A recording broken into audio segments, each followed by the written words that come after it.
Class 10।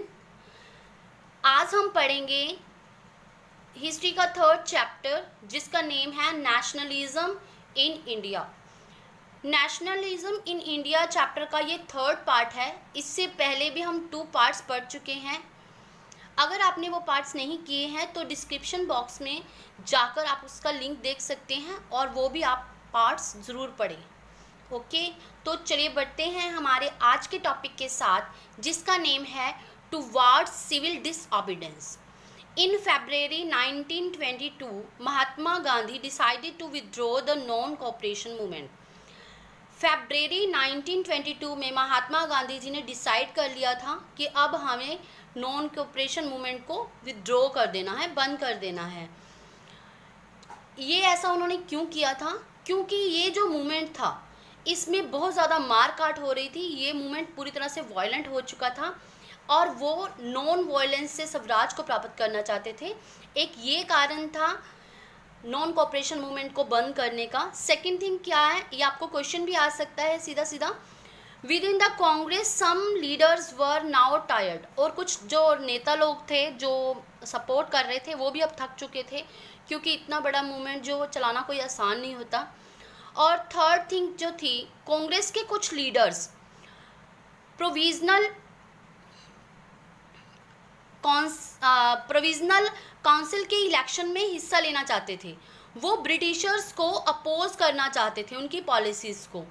तो पहले महात्मा गांधी और जो कुछ और लीडर थे वो नहीं चाहते थे, लेकिन जो CR Das and Motilal Nehru formed a Swaraj party, तो उन्होंने अगेंस्ट नहीं बनाई थी महात्मा गांधी के, लेकिन उन्होंने एक स्वराज पार्टी बनाई थी with in the Congress of argue two of the किसके आर्ग्यूमेंट में बनाई थी कि हमने काउंसिल पॉलिटिक्स में हिस्सा लेना है। तो फिर बाद में महात्मा गांधी जी मान गए थे, उनको परमिशन दे दी थी, तो मिलके इन्होंने स्वराज पार्टी बना ली। तो ये याद रखने वाला क्वेश्चन है कि स्वराज पार्टी किसने बनाई थी? CR Das and Motilal Nehru ने। इसके बाद जो मूवमेंट्स आए, सिविल डिसओबीडियंस मूवमेंट आया, उसमें कौन कौन से यंग लीडर्स थे? जवाहरलाल नेहरू थे, सुभाष चंद्र बोस थे। ये रेडिकल थे। रेडिकल मीन्स कि ये नॉन वायलेंस में यकीन नहीं करते थे। ये कहते थे कि with the force, radicals means के फोर्स के द्वारा हमें, लड़ाई के द्वारा हमें स्वतंत्रता प्राप्त होगी, ना कि सत्य के द्वारा। तो ये रेडिकल्स ये चाहते थे। इन सच सिचुएशंस, ऐसी जब सिचुएशंस आ गई तो क्या हुआ, 1920s में एक बार फिर इंडियन पॉलिटिक्स को उन्होंने एक शेप दी। उसमें क्या था कि फर्स्ट वर्ल्ड वॉर जब हुआ था तो क्या हुआ था, एक वर्ल्ड वाइड इकोनॉमिक डिप्रेशन आ गया था। इकोनॉमिक डिप्रेशन यानी कि यूरोप के पास, जो कि बहुत डेवलप्ड कंट्री थी, उनके पास भी अब इकोनॉमिक कंडीशन उनकी भी बिल्कुल अच्छी नहीं थी, कुछ प्रॉफिट नहीं हो रहा था। एग्रीकल्चर के जो प्राइजेस थे वो एकदम से गिरने लगे। 1926 तक वो गिरने लगे और 1930 तक जाकर वो बिल्कुल कोलैप्स हो गए। As the demand of agriculture goods fell, तो एग्रीकल्चर का जो सामान था जो हम एक्सपोर्ट करते थे वो क्या हो गया, वो डिक्लाइन हो गया, कम हो गया। और जो पीजेंट्स थे, पीजेंट्स को क्या लगा, अब जब उनकी फसलें नहीं, हार्वेस्ट उनकी सेल नहीं हो रही, तो क्या उनको भी रिवेन्यू चुकाना मुश्किल हो गया। By 1930 the countryside was turmoil. Turmoil means होता है अव्यवस्था, मतलब बिल्कुल हौच पोच हो गया सारा system. Against the background the new Tory government in Britain, Britain की एक गवर्नमेंट थी, टोरी गवर्नमेंट। इसने क्या बनाया था, इसने स्टैट्यूटरी कमीशन बनाया था। किसके अंडर? Sir John Simon. ऐसे क्वेश्चन देखो आपको वन वर्ड में भी आ सकते हैं, तो ये आपको याद रखना है। तो जो स्टैट्यूटरी किसको बोलते हैं? जो लॉ रिलेटेड होता है, जैसे लॉ रिलेटेड मतलब इनके कुछ असूल होते थे, इन्होंने कुछ लॉज बनाए होते थे अपने, ये याद रखने वाली बात है। इसके बाद the commission was to look, जो ये कमीशन बनाया था इसको क्या करना था, इसको जो इंडिया का कॉन्स्टिट्यूशनल सिस्टम था उसको देखना था कि कॉन्स्टिट्यूशन में कौन कौन से रूल लागू होने चाहिए।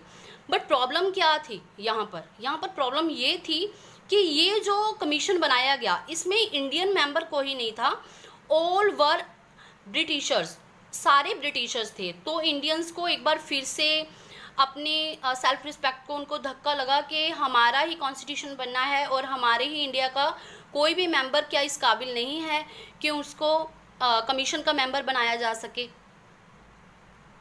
इंडियंस एक बार फिर से नाराज़ हो गए, जिसका कारण था जब साइमन कमीशन भारत आया 1928 में। साइमन कमीशन इंडिया में कब आया था? 1928 में आया था।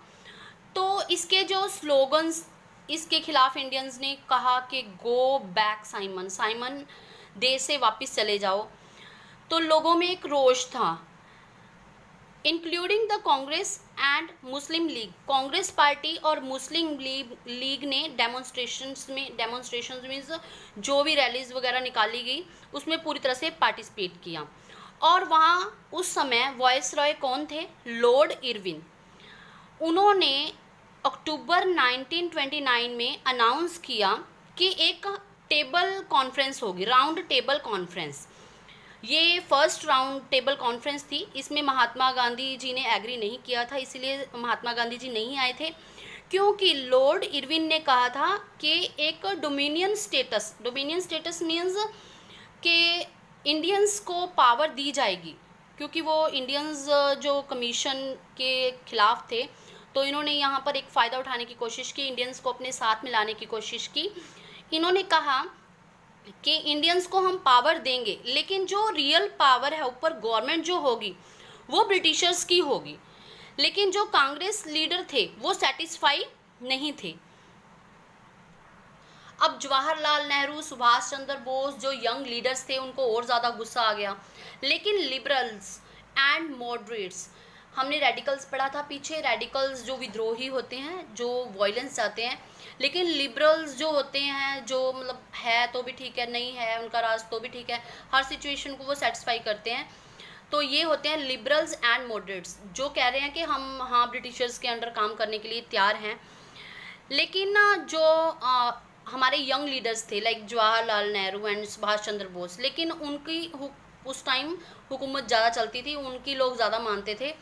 तो क्या हुआ, यहाँ पर जो इनका पलड़ा जो लिबरल्स और मॉडरेट का कम हो गया, लेकिन जो रेडिकल्स थे वो अपने आप को आगे लेके आए और बोलने लगे कि हमें तो पूर्ण स्वराज ही चाहिए, पूर्ण स्वराज चाहिए।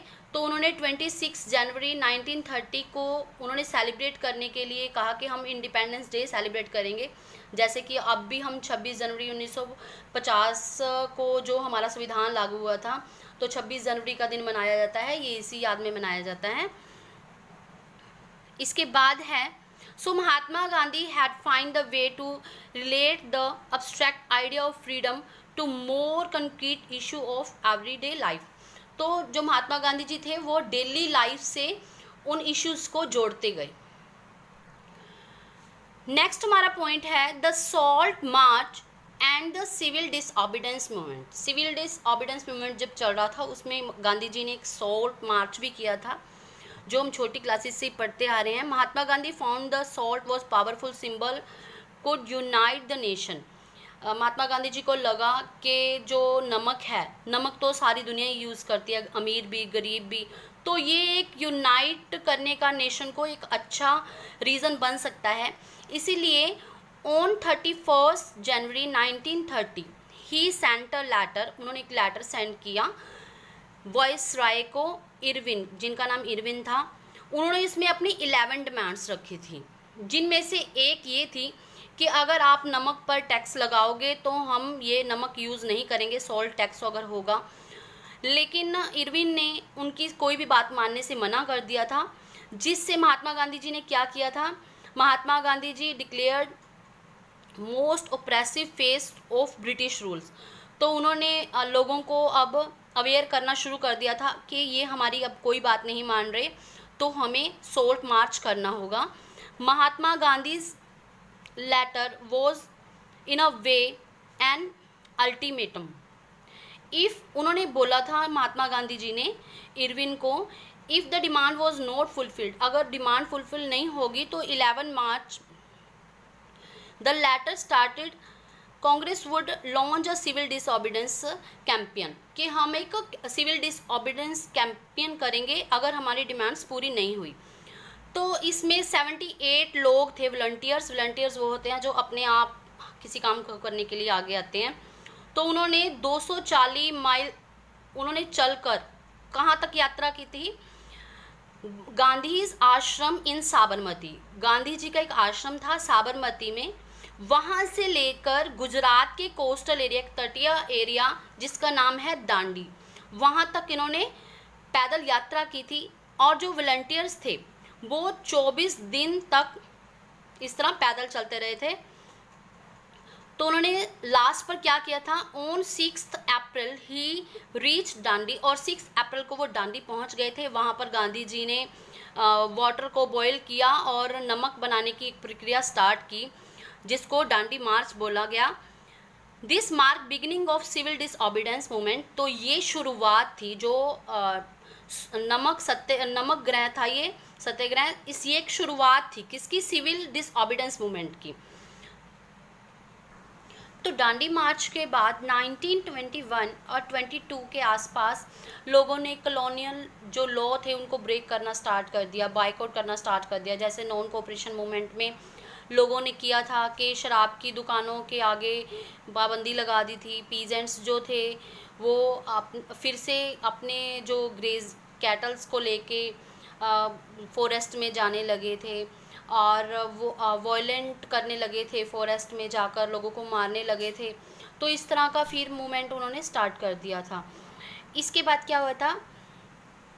तो इस तरह गवर्नमेंट को, जो ब्रिटिश गवर्नमेंट थी, उनको चिंता हो गई कि अब हमारे ऊपर अटैक होने लग गए तो हमें भी कुछ करना चाहिए। तो कांग्रेस लीडर्स को 1 बाय 1 उन्होंने अरेस्ट करना स्टार्ट कर दिया। उनमें से एक थे अब्दुल गफ़ार खान, जो कि डिवोट डिसिपल महात्मा गांधी के अच्छे फॉलोअर थे, जो उनको अरेस्ट कर लिया गया अप्रैल 1930 में। उसके बाद एंग्री क्राउड, तो लोगों को और भी गुस्सा आ गया। पेशावर में लोगों ने बहुत सारी स्ट्राइक्स की, बहुत से लोगों को मार दिया। तो ये वाला जो मूवमेंट था ये भी पूरी तरह से वायलेंट हो गया। और शोलापुर में अटैक हुए पुलिस के ऊपर, म्यूनसिपल बिल्डिंग्स के ऊपर, और जो भी ब्रिटिशर्स को सिंबलाइज करती थी बिल्डिंग, सबके ऊपर अटैक करने स्टार्ट कर दिए इंडियंस ने। तो इसके बाद फ्राइटेंड गवर्नमेंट, तो गवर्नमेंट को अब डर लगने लग गया कि इसका बहुत ज़्यादा जो ब्रटल रिप्रेशन पड़ा, बहुत ज़्यादा बुरा प्रभाव पड़ा, जिसमें 1 लाख से ज़्यादा लोग जो थे अरेस्ट हो गए। तो महात्मा गांधी जी को लगा कि अब मुझे इसको कॉल ऑफ कर लेना चाहिए, वापस ले लेना चाहिए इस मूवमेंट को। क्योंकि फिर उन्होंने इरविन के साथ, जो कि वाइस रॉय थे उस समय के, 5 मार्च 1931 को एक पैक्ट किया, जिसको गांधी इरविन पैक्ट के नाम से जाना जाता है। उन्होंने कहा कि अब मैं राउंड टेबल कॉन्फ्रेंस को अटेंड करूंगा, जो कि फर्स्ट कॉन्फ्रेंस थी, फर्स्ट राउंड टेबल कॉन्फ्रेंस, जिसमें कांग्रेस के रिप्रेजेंटेटिव जो थे महात्मा गांधी के साथ कर रहे थे कोऑपरेट, वो नहीं गए थे। वो अब जैसे कि सरोजनी नायडू होगी, महात्मा गांधी हो गए, अब उन्होंने डिसाइड कर लिया गांधी इरविन पैक्ट के अकॉर्डिंग कि हम जो सेकेंड राउंड टेबल कॉन्फ्रेंस होगा उसमें हिस्सा लेंगे। तो गांधी जी लंदन गए राउंड टेबल कॉन्फ्रेंस में, और लंदन के जो गवर्नमेंट थी उन्होंने फिर डिसाइड कर लिया कि जो इंडियन प्रिजनर्स हैं उनको रिलीज़ कर दिया जाए। बट जो इनका ये पैक्ट था वो सक्सेसफुल नहीं हुआ था, वो ब्रेक हो गया था। गांधी जी डिसअपॉइंट हो गए थे और वो इंडिया वापस आ गए थे। जैसे भी इंडिया वापस आए, उन्होंने क्या देखा कि जो साइकिल है, न्यू साइकिल है रिप्रेशन का, वो फिर से चल पड़ा है। और गफ़ार खान, जवाहरलाल नेहरू दोनों के दोनों जेल में हैं, और भी जो उनकी पार्टी को रिप्रेजेंट कर रहे थे वो सब भी छोटे मोटे लोग सब जेल में डाल दिए उन्होंने। और कांग्रेस को इलीगल घोषित कर दिया कि कांग्रेस तो होनी नहीं चाहिए, ये इलीगल है। तो इसके बाद सिविल डिसऑबिडेंस मूवमेंट को गांधी जी ने जो कि वापस ले लिया था 1931 में, जब उन्होंने ये पैक्ट किया था इरविन के साथ, तो उन्होंने रीलॉन्च किया सिविल डिसऑबिडेंस मूवमेंट को। लेकिन फिर भी ये ज़्यादा देर तक नहीं चल पाया। फॉर ओवर अ ईयर, 1 साल के बीच ही में ही इनकी 1934 के आसपास तो ये बिल्कुल ही इसकी जो स्पीड थी मोमेंटम थी वो बिल्कुल ही कम हो गई। तो स्टूडेंट्स, ये था सिविल डिसओबीडियंस मूवमेंट। ये हमारा कंप्लीट नहीं हुआ है, ये हाफ ही हुआ है। इसके बाद इसको हम नेक्स्ट वीडियो में कंप्लीट करेंगे, जिसमें हम देखेंगे कि इस मूवमेंट को लोगों ने कैसे लिया जिन्होंने पार्टिसिपेट किया, और इसके डीमेरिट्स क्या थे, इसकी लिमिटेशंस क्या थी। तो कंप्लीट नेक्स्ट वीडियो में करेंगे। आपको वीडियो कैसी लगी? अगर आपको वीडियो अच्छी लगी तो लाइक करना ना भूलें और चैनल को सब्सक्राइब भी करें, so that you can get more updates. Okay, thank you, bye bye.